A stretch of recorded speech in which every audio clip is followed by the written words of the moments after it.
자, 오늘 하나님 말씀은 사도행전 16장 16절부터 25절입니다. 제가 봉독합니다. 우리가 기도하는 곳에 가다가 점치는 귀신 들린 여종 하나를 만나니 저무로 그 주인들에게 큰 이익을 주는 자라. 그가 바울과 무리를 따라와 소리질러 이르되 이 사람들은 지극히 높은 하나님의 종으로서 구원의 길을 너희에게 전하는 자라며 이같이 여러 날을 하는지라. 바울이 심히 괴로워하여 돌이켜 그 귀신에게 이르되 예수 그리스도의 이름으로 내가 네게 명하노니 그에게서 나오라 하니 귀신이 즉시 나오니라.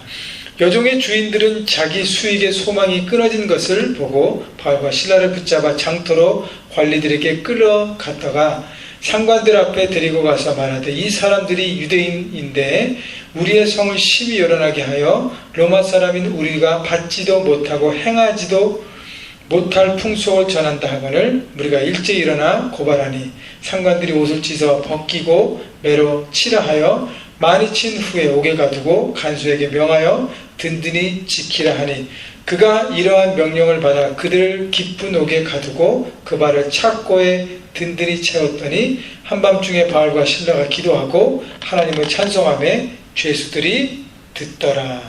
아멘. 자, 크리스찬의 삶이란 무엇인가? 예수님의 인격적으로 만나기 전까지 내가 주인 되어서 내 뜻과 내 마음대로 보여지는 것만 바라보고 살아가는 인생에서 하나님께서 주인 되신 인생을 살아감을 말합니다. 이것이 바로 크리스찬의 삶이에요. 그래서 하나님께서 주신 인생은 주인 되신 인생을 살아가는데 하나님의 주인 되신 인생이란 나를 향한 하나님의 뜻이 무엇인지를 깨닫고 그 뜻에 따라 살아가는 삶을 말합니다. 그러므로 크리스찬의 삶을 정리하면 하나님의 뜻을 깨닫고 살아가는 삶인 것입니다. 여기까지는 모두가 잘 알아요. 그런데 아는 것과 사는 것이 다릅니다. 많은 사람들이 아는 것에만 머물러 있기 때문에 그들의 삶 가운데 아무런 능력도 없고 생명력도 없고 열매도 없는 무기력한 인생을 살아가는 것입니다. 다시 말하면 크리스찬인데 어떻게 살아가는지를 아는데 그렇게 살지 않으니까 넌 크리스찬과 별반 다르지 않는 삶을 살아갑니다. 그 이유는 예수님을 믿는 것과 사는 것이 하나가 되지 못해서이기 때문입니다. 자, 그래서 우리에게 사도행전을 묵상한다는 것은 축복이에요. 왜냐하면 사도행전은 사도들이 어떻게 그들이 믿는 하나님을 아는 것대로 다시 말하면 하나님의 뜻을 깨닫고 살아가는지를 생생하게 기록하고 있기 때문인 것입니다. 자, 오늘 본문에 사도행전 16장의 바울과 실라의 삶을 보면서 그들도 하나님을 아는 것처럼 하나님의 뜻이 그들에게 무엇인지 깨달은 것처럼 살았습니다. 믿는 것과 아는 것이 하나가 믿는 것과 사는 것이 하나가 되는 삶을 살았습니다. 그래서 오늘 본문에 나타난 바울과 실라의 삶을 보면서 그리스도인으로서 우리 모두 어떻게 살아가야 되는지를 생각해 보려고 합니다. 바울과 실라처럼 자신을 향한 하나님의 뜻을 깨닫고 그 뜻대로 살아감으로 생명력 있는 인생, 능력 있는 인생, 하나님의 뜻을 이루는 인생이 되기를 여러분 모두가 되시기를 주님의 이름으로 축복합니다. 자, 그래서 크리스찬으로 산다는 것이 무엇인가? 오늘 크게 세 가지를 볼 텐데 첫 번째, 크리스찬으로 살아간다는 것은 첫째, 하나님의 뜻에 따라 살아도 고난이 있음을 알고 사는 것입니다. 다시 말씀드립니다. 크리스찬으로 산다는 것은 첫째, 하나님의 뜻에 따라 살아도 고난이 있음을 알고 살아가는 것입니다. 자, 오늘 본문에 바울과 실라가 지금 머물며 사역하는 장소가 빌립보라는 지금의 그리스의 한 지방입니다. 지금은 없어진 도시예요. 그 당시에 마게도냐, 지금의 그리스의 한 도시였던 빌립보였습니다. 어떻게 바울과 실라가 빌립보까지 오게 되었는지를 살펴보겠습니다. 사도행전 16장 1절부터 쭉 볼 텐데요. 제가 이제 좀 먼저 요약을 해드리면 바울과 실라가 제2차 선교행을 안디옥 교회에서 출발해서 떠납니다. 바나바와 마가가 구브로라는 섬으로 먼저 떠났기 때문에 서쪽으로 떠났기 때문에 동쪽으로는 사막이니까 갈 수 없고 북쪽을 향해 갑니다. 그래서 북쪽을 향해서 가면서 첫째 그 터키, 지금의 터키의 남부 지방이었던 부르기아와 갈라디아 지방에 들어가서 복음을 전합니다. 그래서 복음을 전한 다음에 터키의 더 북쪽인 비두니아에 가서 비두니아를 통해서 아시아로 넘어가려고 생각했습니다. 그런데 성령님께서 강력하게 이들의 길을 막으셨어요. 비두니아로 통해서 아시아로 넘어가려던 바울과 실라의 길을 하나님께서 강력하게 막으셨어요. 그래서 할 수 없이 북쪽으로 못 가니까 남쪽에서 올라왔고, 할 수 없이 서쪽으로 왔습니다. 그 서쪽 끝에 있는 터키 반도의 가장 서쪽 끝에 있는 항구 도시 드로아에 이르렀고, 거기서 바울은 기도 중에 선명한 환상을 봅니다. 그것이 바로 사도행전 16장 9절과 10절입니다. 9절 10절 볼까요?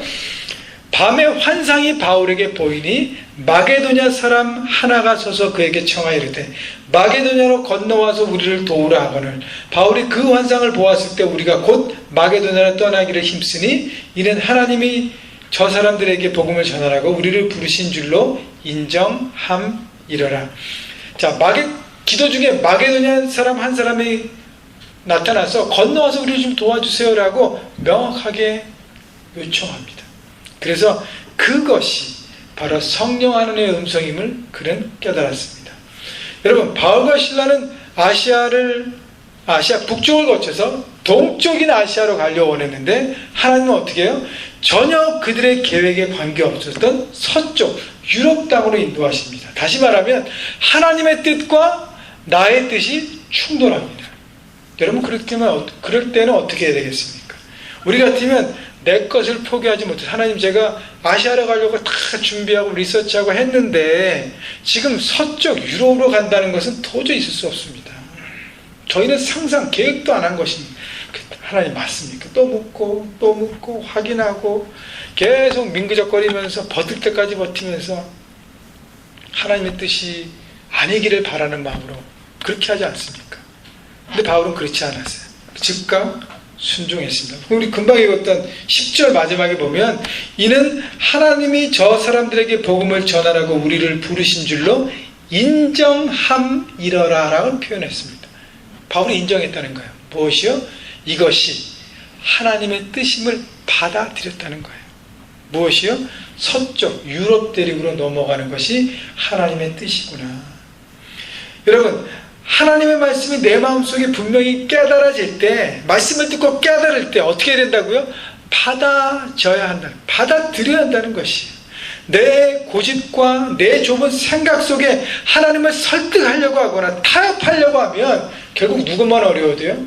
나만 점점 어려워지고 고립되어지는 것입니다. 바울은 그것을 받아들이고 내 계획과 생각과 전혀 다른 길이었지만 그것이 하나님의 뜻이라면 제가 받아들이겠습니다. 그 받아들이고 나갑니다. 자, 그 다음에 11절 12절 보십시오.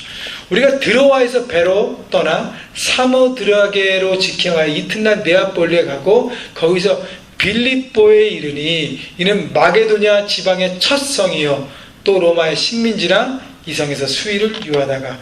자, 바울과 실라는 성령 하나님의 음성에 순종함으로 배를 타고 마게도냐 땅 첫 번째 도시 빌립보에 도착합니다. 그런데 12절 마지막에 보면 이런 표현이 있어요. 이 성에서 수일을 유하다가. 무슨 말이에요? 빌립보 성에 도착했는데 마땅히 할 일이 없는 거예요. 마땅히. 그래서 수일을 유했다는 것은 며칠 동안 특별한 일 없이 이렇게 빈둥거리면서 다 했다는 거예요. 특별한 일 없이. 여러분 생각해 보십시오. 하나님의 뜻에 막상 순종해 왔는데 할 일이 없어요.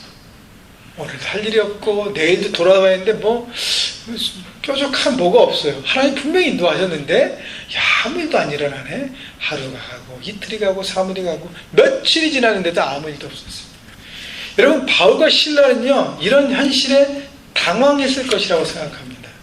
왜냐하면요 본인들이 가려는 길을 막고 하나님이 새로운 길을 여셨어요. 그렇다면 우리가 빌립보라는 새로운 하나님이 인도하신 곳에 갔을 때 하나님이 예비하신 만남이 착 펼쳐지고 뭐 유대인 회당 같은 어떤 광장이나 이런 사람이 많이 모인 곳에 연결되어서 거기서 바울이 일어나서 멋지게 설교하고 사람들이 복음을 듣고 회개하고 돌아오고 한 도시 전체가 움직이고 막 이런 것들을 기대했을 거예요.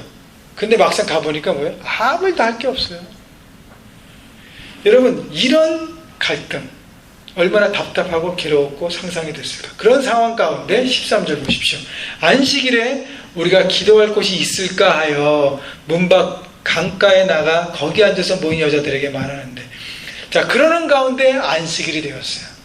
거기에는 유대인의 회당이 없었습니다. 그래서 기도하러 어디 갈 데가 있을까 하고 이렇게 찾아다니다가 강가에서 우연히 여인들과 만나게 됩니다. 그리고 그 여인 중에 한 사람이었던 루디아를 만나서 14절 15절에 보니까 복음을 전하고 그 가정이 주님께 돌아오는 작은 구원의 역사를 보게 됩니다. 그럼 그렇지, 하나님께서 귀한 한 여인을 예비하셔서 이제 만나게 하셨구나.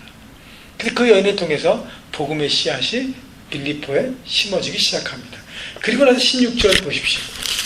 읽었던 16절, 17절, 18절.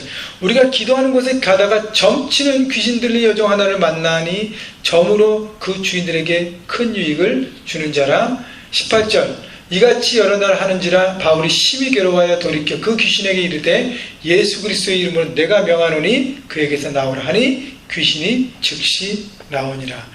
자, 그리고 나서 점치는 귀신 들린 여종을 만납니다. 여러 가지 상황이 있었는데 결국은 바울이 그 예수 그리스도의 이름으로 그 귀신을 쫓아버립니다. 능력 전도를 한 것이죠. 영적 전쟁의 놀라운 승리를 본 것입니다. 여러분, 바울과 실라는요, 자신들의 익숙한 소아시아를 사역한 것이 아니라 자기들이 전혀 생각지도 못하던 유럽 땅에 들어가서 놀라운 능력을 베푸는 거예요. 귀신 들린 여종의 그 귀신을 쫓아버렸습니다. 얼마나 큰 승리감을 갖게 되었을까요? 그래, 이것 때문에 하나님께서 이 빌립보 오도록 강권적으로 역사하신 것이지. 이제 유럽 대륙을 복음화하는 것은 이제 시간 문제야. 하나님의 원대하신 계획이지 생각했을 것이. 그런데 웬걸이요? 19절부터 볼까요? 여종의 주인들은 자기 수익의 소망이 끊어진 것을 보고 바울과 실라를 붙잡아 장터로 관리들에게 끌어갔다가 20절 상관들 앞에 데리고 가서 말하되 이 사람들이 유대인인데 우리 성을 심히 요란하게 하여 21절 로마 사람인 우리가 받지도 못하고 행하지도 못할 풍속을 전한다 하고는 이게 웬일입니까? 귀신 들린 여종을 고쳐주었는데, 그런데 그것 때문에 오히려 어려운 일을 당하게 됩니다. 여러분, 그 점치는 여인의 그 귀신 들림을 고쳐주고 귀신을 쫓아줬을 때 그 점치는 여인을 고용했던 주인들이요, 자신들이 수입이 끊어지고 경제적으로 큰 손실을 보게 되자 바울과 실라를 붙잡아 관리들에게 고소합니다. 여러분, 만약에 이 주인들이 이 여인을 자신의 딸로 생각했다면 아마 바울과 실라에게 감사했을 것이. 그런데 이 여인을 이 주인들은 물질 세계관에 사로잡혀 있어서 돈 버는 수단으로만 생각한 거예요. 그 여인이 영적으로 어둠 가운데 있고 어렵고 어떤 거기에는 관심이 없이 이 여인을 통해서 벌어들인 돈만 관심이 있는 거예요. 그래서 이 여인이 영적으로 자양을 받았는데 오히려 그게 그에게 불편함을 끼치게 된 것이죠. 그래서 바울과 실라를 거짓으로 고소합니다. 아까 읽었던 20절에 보니까 상관들이 앞에 데리고 가서 말하되 이 사람들은 유대인인데, 왜 이들이 유대인인 것을 강조했는지 아십니까? 빌립보 사람들은 유대인들을 싫어했어요. 유대인들을 원래 좋아하지 않았고 유대인들에 대한 적개심이 있었습니다. 그래서 이 유대인들이 우리에게 귀찮게 하고 우리를 어렵게 한다는 것을 통해서 여론을 몰고 간 것입니다. 그리고 나서 22절에 보니까 무리가 일제에 일어나 고발하니 상관들이 옷을 찢어버리고 벗기고 매로 치라 하여. 그래서 빌립보 사람들, 유대인들을 좋아하지 않는 빌립보 사람들을 선동해서 거짓으로 이들을 붙잡아 관리에 넘기고 관리들이 이들을 매로 쳐서 감옥에 가게 합니다. 이들은요, 법적인 절차도 전혀 거치지 않았어요. 재판도 안 했어요. 그냥 잡아서 이들이 무슨 자기의 것을 변명할 무슨 변호할 이야기 없이 그냥 잡아서 선동해서 그냥 감옥에 집어넣은 것입니다. 근데요, 22절에 보면 무리가 일제에 일어나 고발하니 상관들이 옷을 찢어 벗기고 매로 치라 하여 23절 많이 친 후에 매를 때렸는데, 여러분 22절에 보면 옷을 벗기고 매를 쳤다는 것이 우리가 생각할 때 맞다고 여기는 것은 뭐냐면, 보통 당시에 매를 칠 때 옷을 입은 채로 옷 위에 때리지 않습니다. 옷을 벗기고 맨사리에 채찍을 가합니다. 근데 23절에 보면 많이 친 후에라는 표현이 있습니다.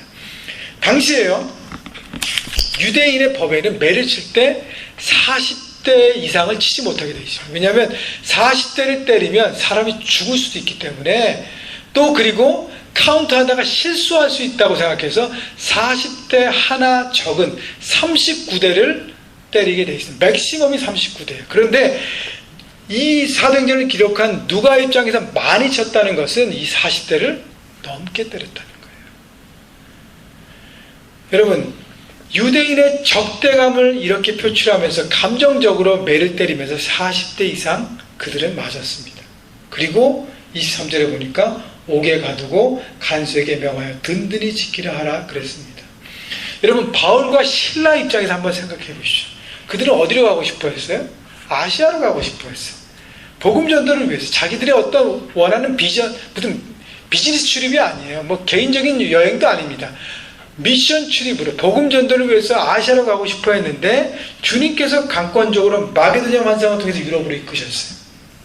그래서 빌립보 와서 할 일 없이 며칠 쉬다가 루디아를 만나 복음을 전하고 점치는 귀신 여종 이연이 얼마나 고통스럽게 살까 안타까움으로 영적으로 자유케 했습니다. 다시 말하면 바울과 실라는 하나님의 뜻에 순종한 것밖에 없어요. 그런데 엄청난 누명을 쓰고 엄청난 고통을 받고 옥에 갇히는 절망적인 상황에 놓여 있습니다. 여러분, 그렇습니다. 예수님을 믿고 그 뜻대로 살아간다고 해서요, 우리 인생에 아무 문제가 없지 않다는 것입니다. 예수님을 믿었다고 해서 갑자기 못하던 공부를 잘하는 천재가 되고, 마케팅 취업 문제가 해결되면 막 직장에 취직되고, 고질적인 자신의 질병이 고쳐지고 사업이 막 번창하여 부자가 되지 않는다는 것입니다. 주님의 뜻에 따라 살아갈 때 우리가 고통받을 수도 있고 문제가 또 꼬일 수도 있다는 것입니다. 그러나 중요한 것은 이 모든 것이 하나님의 섭리 안에 주권 아래 있음을 우리가 바라보아야 하는 것입니다. 여러분, 그래서 나의 인생에서 잘 되는 것만이 하나님 뜻이 아니라는 거예요. 잘 되면 하나님의 뜻이, 하나님께서 내게 은혜를 주셨어요. 안 되면 하나님 뜻이 아니라는 것이죠. 내가 하나님을 내 삶의 주인으로 모시고 주님을 믿고 살아가는 이상 내 삶에 잘 돼도 하나님의 뜻이고 잘 안 되고 일이 꼬여도 하나님의 뜻 안에 있음을 우리가 바라봐야 한다는 것이죠. 그럴 때 하나님의 모든 뜻임을 바라볼 때 이것이 바로 내가 삶의 주인을 예수님을 인정하는 삶, 주님의 주권을 인정하는 그리스도인으로 살아간다는 것입니다. 여러분, 주님의 뜻에 따라가는데도 일이 풀리지 않을 때도 있음을 생각하고 더 크신 하나님의 뜻을 바라보는 믿음의 성도로 그리스도인으로 살아가는 여러분 모두가 되시기를 주님의 이름으로 축원합니다. 자, 그리스도인으로 살아간다는 것은 순종에도 권한이 있을 수 있음을 우리가 알고 살아가야 합니다. 두 번째, 그리스도인으로 살아간다는 것은 고난 속에서 바른 삶의 태도를 선택하며 살아가는 것입니다. 자, 인생의 문제 속에서 고난 속에서 우리가 할 수 있는 선택은 크게 세 가지라고 저는 생각합니다. 자, 24절 본문을 다시 보십시다. 자, 23절 24절 만일 친 후에 옥에 가두고 간수에게 명하여 든든히 지키라 하니 그가 이러한 명령을 받아 그들을 깊은 옥에 가두고 그 발을 착고에 든든히 채웠더니 이 사절에 보니까 깊은 옥에 가뒀다고 표현합니다. 당시에 로마의 감옥은 크게 세 가지 형태의 다른 방이 있습니다. 첫째는 감옥의 가운데 복도를 두고 한쪽 편 방은 창문이 있는 감옥이에요. 제일 A급입니다. A급. 감옥 중에서 A급, 창문이 있는 방. 그 다음에 복도 반대쪽은요, 창문이 없는 방이요, B급입니다. 그리고 마지막 C급 가장 어려운 방은 지하 감방입니다. 자, 그렇다면 바울이 실라가 깊은 옥에 가뒀다는 것은 어디에 가뒀을까요? 지하 감방으로 들어갔다는 것입니다. 그 다음에 그 발을 착고에 든든히 채웠다. 착고라는 것은 여러분 무슨 그 사극 같은 거 보면 뭐 머리하고 이렇게 손에 묶는 거 있죠? 비슷한 건데 당시 로마의 착고는 손과 발을 묶는데 특히 발은요, 그냥 발을 묶는 게 아니라 발을 찢어지기 전까지 쫙 벌려서 그리고 묶어버립니다. 그래서 다리를 쭉 벌리고 있어야 돼요. 근데 이 착고가 벽에 연결되어 있습니다. 여러분, 착고를 하고 벽에 기댈 수 있는 편한 것도 아니에요. 벽에 착고가 있기 때문에 벽을 바라보고 다리를 쭉 벌리고 딱 묶여 있었어요. 얼마나 불편한 자세인지 모릅니다. 그럼 목사님 누워있으면 되잖아요. 근데 누울 수 없는 게 여러분 뭘 맞았다고요? 매를 40대 이상 맞았어요. 등을 다 벗겼습니다. 그리고 매를 다 내리쳤어요. 살이 어떻게 됐을까? 40대 맞았으니까. 살이 다 터졌어요. 등에 있는 모든 살이 다 터졌어요. 그렇기 때문에 어떻게 해요? 누울 수도 없어. 누우면 어떻게 돼요? 땅과 살이 맞닿기 때문에 얼마나 고통이 많을 수 있어요. 이루 말할 수 없는 고통이 있습니다. 그래서 어정쩡하게 앉아서 감옥에서 풀릴 때까지 감옥에서 있어야 하는 것이 당시 감옥 안에 있는 삶의 모습인 것입니다.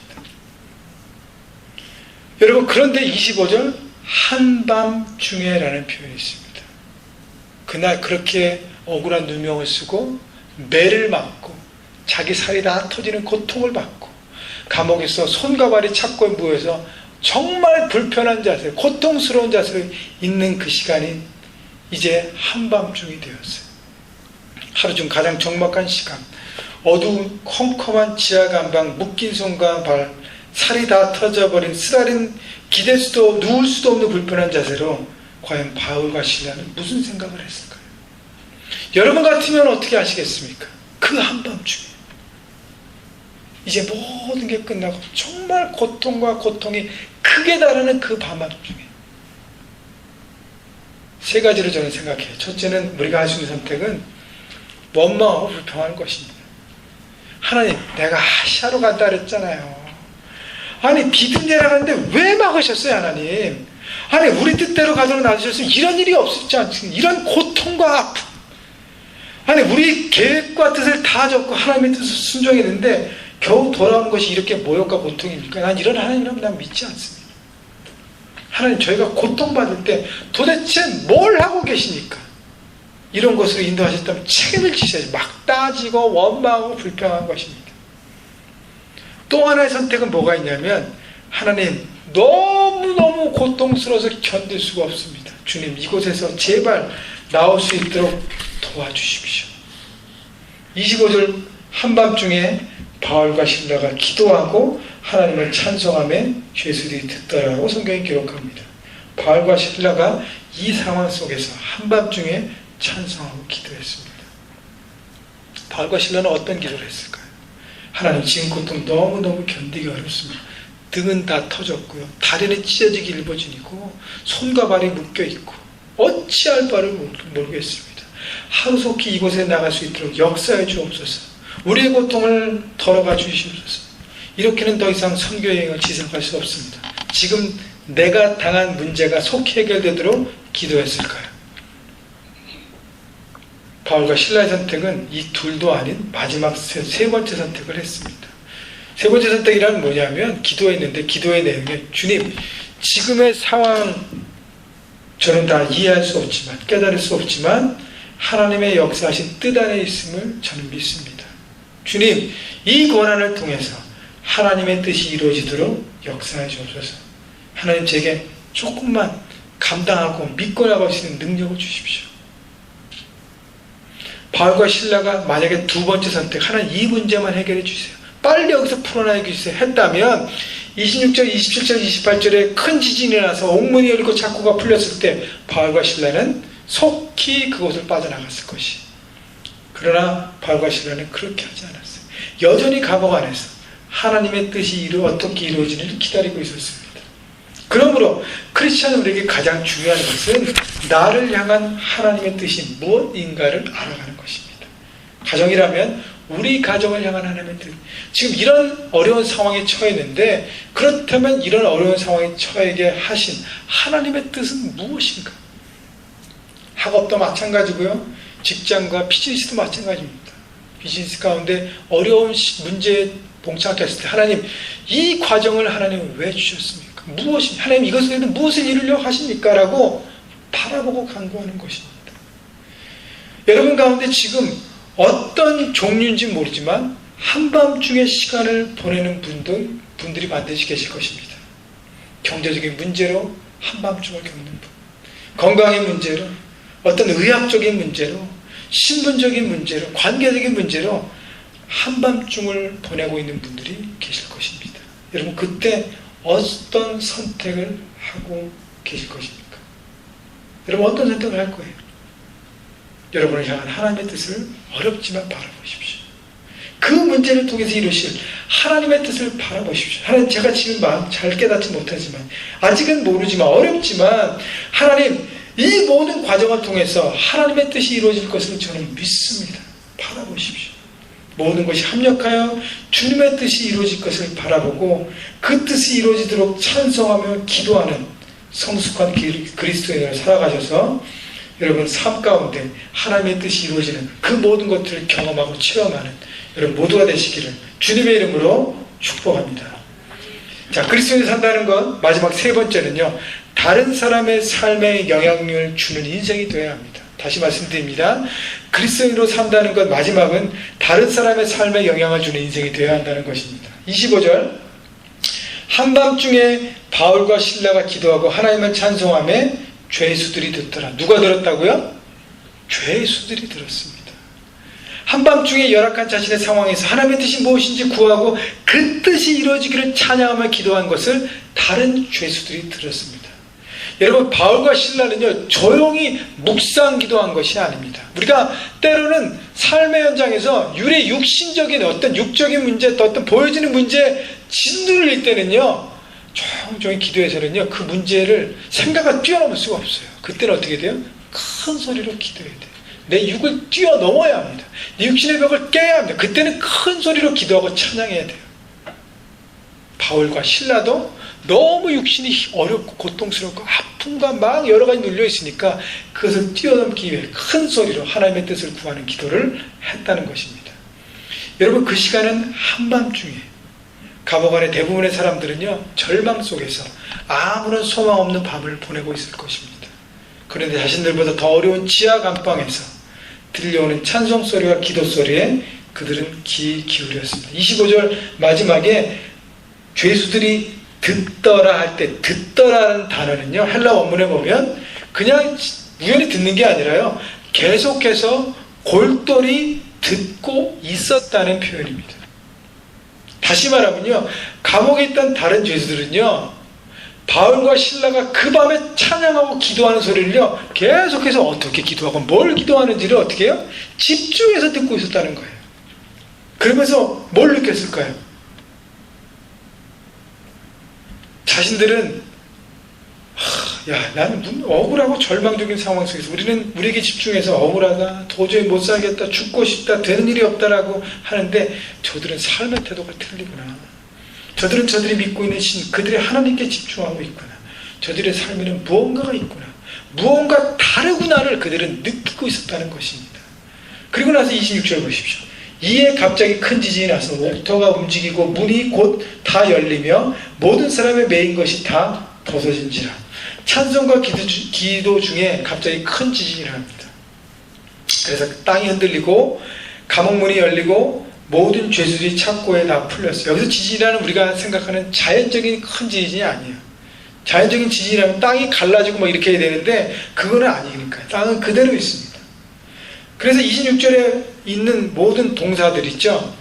옥토가 움직이고 문이 곧 다 열리며 모든 사람의 메인 것이 다 벗어진지라라는 그 동사들이 다 능동태가 아니라 액티브 벌스가 아니라 수동태, 패시브예요. 다시 말하면 누군가에 의해서 문이 열리고 누군가에 의해서 창고가 풀어지고 누군가에 의해서 흔들리고 열려졌다는 것이, 거기서 말하는 누군가가 누굽니까? 바로 전능하신 하나님이셨다는 것이, 하나님의 초자연적인 손이 그들을 만지고 역사했다는 것입니다. 27절, 간수가 자다가 깨어 옥문들이 열리는 것을 보고 죄수들이 도망한 줄 생각하고 칼을 빼어 자결하라 하거늘. 자, 밤에 졸다가 간수가 깼습니다. 그 지진 소리, 옥문이 열린 것을 보고요, 모든 죄수가 다 도망했다고 생각했어요. 그래서 여기 된 책임을 지고 고초를 받고 죽느니 차라리 여기서 죽는 게 낫지 생각해서 자살을 하려고 하는데, 28절, 바울이 크게 소리질러 이르되 내 몸은 상하지 말라, 우리가 다 여기 있노라 하니. 바울이 간수에게 소리질러 뭐라 그래요? 우리가 다 여기 있다 말했어요. 우리가 다 도망하지 않고 그냥 감옥 그 자리에 그대로 있다라고 얘기합니다. 여러분, 만약 바울이요, 실라가요, 억울하게 감옥에 들어와 절망 속에 있는 자신에게 집중하면서 하나님께서 이곳에서 빨리 빼달라고 기도했다면 기적같이 일어난 지진으로 옥문이 열리고 창고가 풀릴 때 할렐루야 하면서 어떻게 해요? 감옥에서 기쁨으로 빠져나갔을 것이에요. 그러나 바울과 실라는 그들의 중심이 자신이 아니라 하나님께 있었어요. 자신의 삶의 무게중심을 하나님께 두었습니다.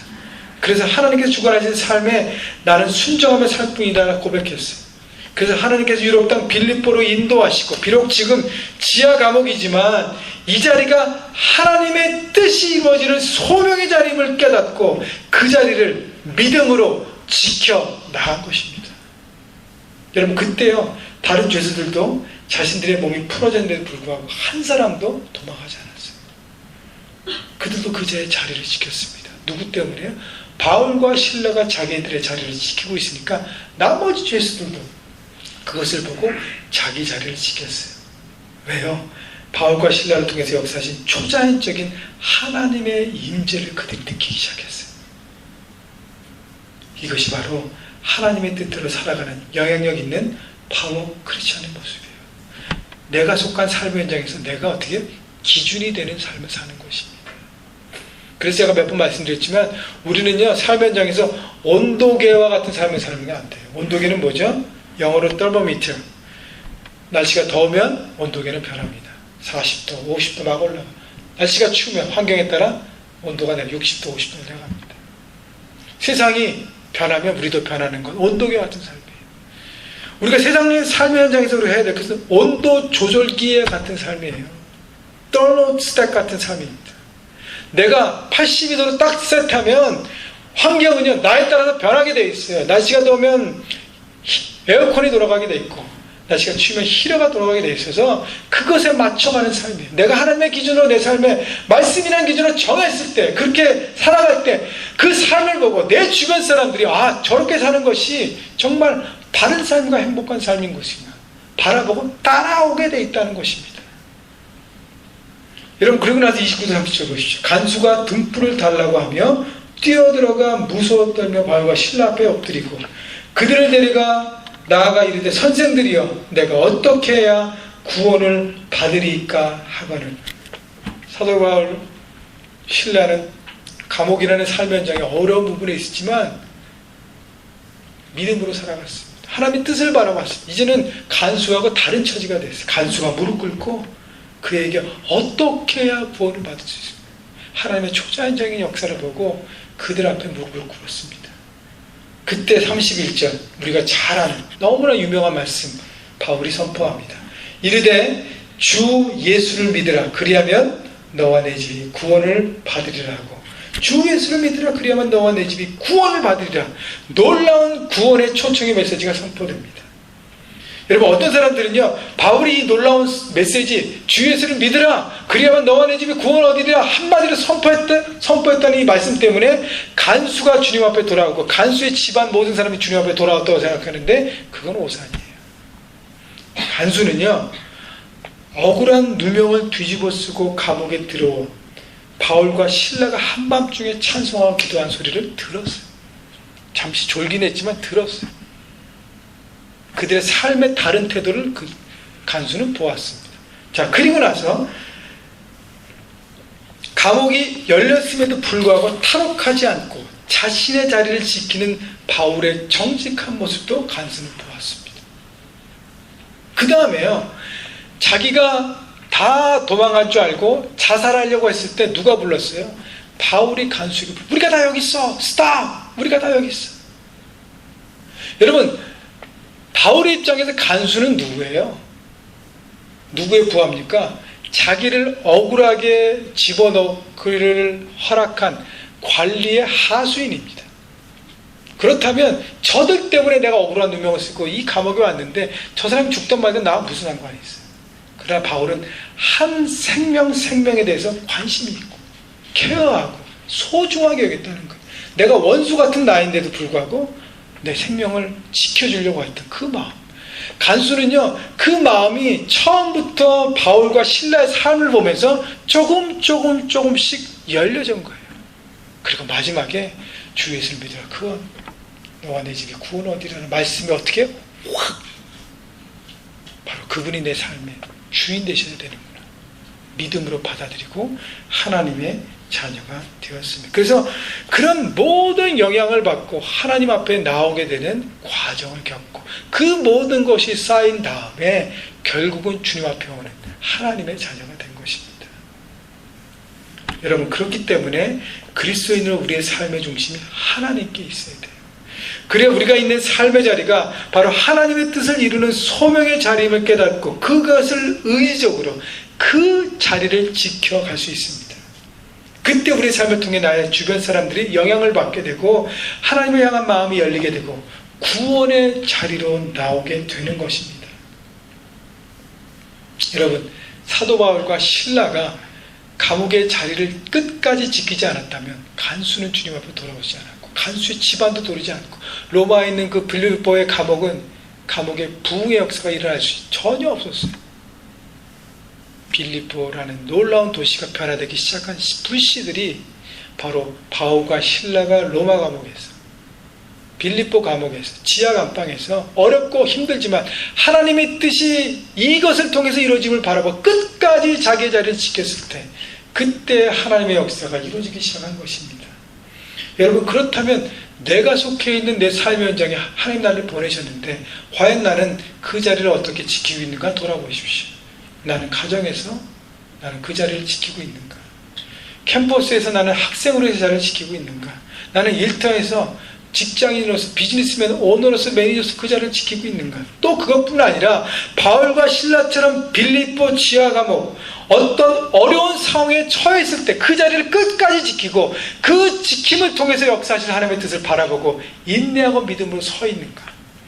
여러분, 그렇게 지켜갈 때 그것을 내 소명의 자리임을 바라볼 때 그때 그 삶을 통해서 하나님의 나라가 임하게 될 것입니다. 그것이 바로 크리스찬으로 살아가는 삶의 모습인 것입니다. 오늘 말씀을 정리합니다. 크리스찬으로 산다는 것, 첫째는 하나님의 뜻에 순종해도 고난이 올 수 있음을 알고 일이 풀리지 않아도 어려워도 하나님의 뜻 안에 살아가는 것을 바라보는 삶인 것입니다. 둘째는 그때 삶의 한밤중에 중심을 하나님께 두고 그분의 뜻이 이 상황 속에서 이루어짐을 바라보고 기도하는 삶을 선택해야 합니다. 마지막 크리스찬으로 산다는 것 세 번째는 삶의 현장 지금 내가 서 있는 이곳이 하나님께서 나를 통해 이루시려는 그 뜻임을 알므로 그 자리를 지키며 삶의 현장에서 거룩한 영향력을 발휘하사 그래서 한 영혼 한 영을 건져 올리는 생명의 도구로 살아가는 여러분 모두가 되시기를 주님의 이름으로 축복합니다.